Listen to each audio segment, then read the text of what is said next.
Alors dans cette vidéo, je vais vous montrer de quelle manière héberger des morceaux ou même des bios ou n'importe quoi sur le web. Pourquoi? Parce que comme on l'a vu, quand on fait un mail à un programmateur radio, à un DJ, à un proc télé ou à n'importe quel professionnel dans l'industrie, c'est préférable et vraiment fortement préférable d'avoir un lien hébergé plutôt que d'envoyer un fichier en pièce jointe. D'une part parce que les fichiers en pièce jointe, ça peut prendre de la place, tout ne passe pas et du coup votre email peut être bloqué par les serveurs en face. Et d'autre part parce que quand vous mettez un lien, ça vous permet de savoir s'il a été cliqué, s'il a été téléchargé, s'il a été écouté, combien de fois il a été écouté, etc. etc.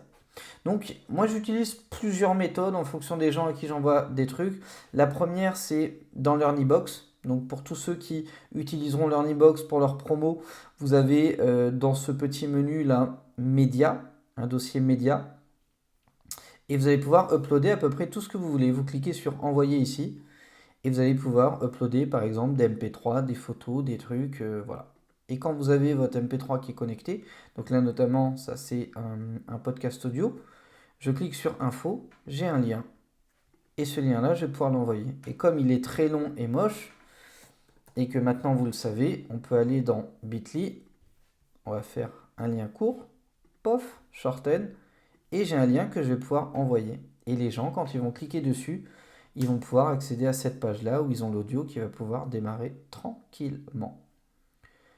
Donc ça, c'est la première manière que j'utilise. La deuxième manière, c'est Mediafire. J'aime beaucoup utiliser Mediafire parce que Mediafire, en vrai, je sais pas trop, c'est parce que je l'utilise depuis de nombreuses années et que bah, ça m'a jamais fait défaut. Sur Mediafire, pour uploader un titre, vous allez pouvoir, donc vous voyez que j'en ai déjà plein qui sont là uploadés. Vous cliquez sur Upload. Alors évidemment, il faudra créer un compte avant, etc. Sachez que c'est totalement gratuit jusqu'à une cinquantaine de gigas. Et une fois que votre compte est créé, donc vous allez pouvoir vous mettre dessus. Vous faites Upload from Computer. Et là, vous allez pouvoir aller chercher un fichier. Donc vous cliquez dessus. Donc je vais en prendre un petit pour aller vite. Hop. Donc là, c'est un visuel. Ça aurait pu être un audio aussi. Begin Upload. Donc démarrer le chargement. Et une fois que c'est fait, il vous propose de recopier le lien là directement. Et ce lien là, si je le mets, évidemment, il faudra le raccourcir aussi. Mais si je le mets quelque part, bah là, il ne me l'a pas pris. Ah oui, il est en train de vérifier le fichier. Voilà. Donc là, je reprends. Hop.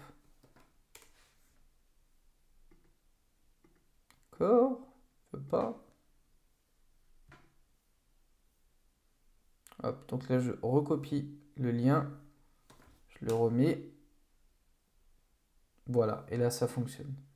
Et là, on se retrouve avec le visuel donc que j'avais uploadé, tout simplement. Et les gens vont recevoir ça. Ils peuvent cliquer ici pour le télécharger et ça roule.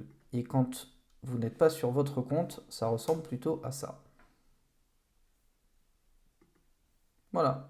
Donc il n'y a juste pas l'option derrière pour accéder à Mediafire, etc., etc. Avant sur Mediafire, la grosse contrainte, c'est qu'il y avait plein de pubs de partout, etc., machin. Aujourd'hui, c'est vrai qu'ils ont fait un beau travail de nettoyage, il y a beaucoup moins de problèmes. Ils cliquent sur télécharger et ils vont pouvoir accéder à ce bouton-là, download, et récupérer le visuel, vous voyez, qui arrive juste ici. Donc ça, c'est plutôt bien quand vous avez besoin d'envoyer des supports, quand vous avez besoin d'envoyer un dossier de presse, d'envoyer pourquoi pas des morceaux, etc., etc. Ça fonctionne très très bien. Et puis surtout, vous allez pouvoir classer vos envois par dossier, par année, par thème, etc., etc. Et puis la troisième solution que j'aime beaucoup, beaucoup, beaucoup utiliser, c'est SoundCloud. Surtout quand j'envoie des trucs à des pros. Alors moi, ça m'arrive beaucoup moins aujourd'hui, mais à l'époque, quand je démarchais beaucoup les labels, les maisons de disques, les éditeurs, les mecs qui font de la synchro, etc., etc., eh bien vous pourriez très bien créer une playlist à partir donc de vos audios. Donc je vais aller là-dessus. Hop, mes profils. Mes playlists et puis bah là j'en ai pas donc je vais aller me créer une playlist donc je vais reprendre tous mes audios hein, donc là c'est les trucs que je mets moi pour mes podcasts producteurs à succès. Donc vous cliquez sur plus, vous faites ajouter une playlist et puis cette playlist je vais la mettre en privé et je vais l'appeler par exemple envoi radio. On va se dire que c'est des morceaux et même mieux envoi radio latina par exemple. Hop, je sauvegarde. Et voilà ce qu'il va voir quand je vais lui envoyer. Juste ça.